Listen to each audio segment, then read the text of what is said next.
Yeah, so I would regularly have like lower back issues. So after weightlifting or riding my bike hard, I would have to go to the chiropractor for adjustments. Oh, wow. And How many so years? for like 4 years, maybe no, more than that, like 5 or 6 years. 5 or 7 years. 5, 6 years. Yeah, Oh, wow. Okay. Got you. And your sport, it was in competitive cycling, right? that's Riding the bike. correct. Got you.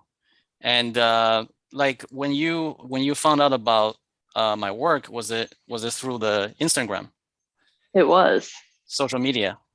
Yeah, it was through social media, and I thought like I should give this a try. Like there's nothing to lose really. Got you. Because you already tried the mainstream training. Yeah, exactly. I did all the weightlifting, the abs, the PT with the bridges, and the problem kept coming back. I was going to see the chiropractor like every couple weeks. Got you.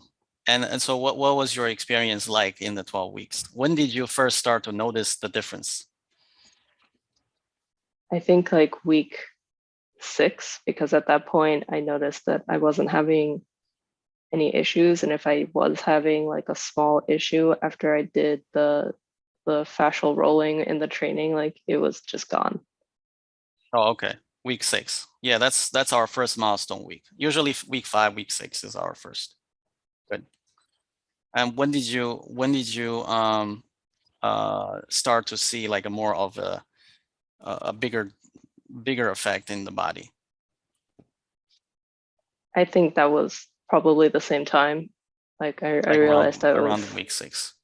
yeah, I had better balance. Like my feet looked different. Like I'm usually flat-footed, and I started running around the same time I started this training.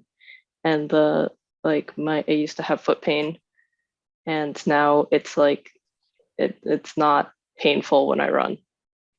Got you.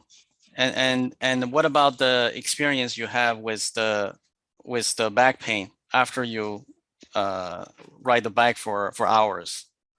Like no back pain. No back pain. And where do you feel Yeah. it now? I feel it in the glutes, in the core. In the glutes and core. Great, great. I mean, this is our 12 weeks. I'm very happy with the result you're getting. Um, after this week, you complete rest. So give your body a good rest, because you want to rest your fascial system. You want to rest your body. So once this is after the rest, you can resume training again.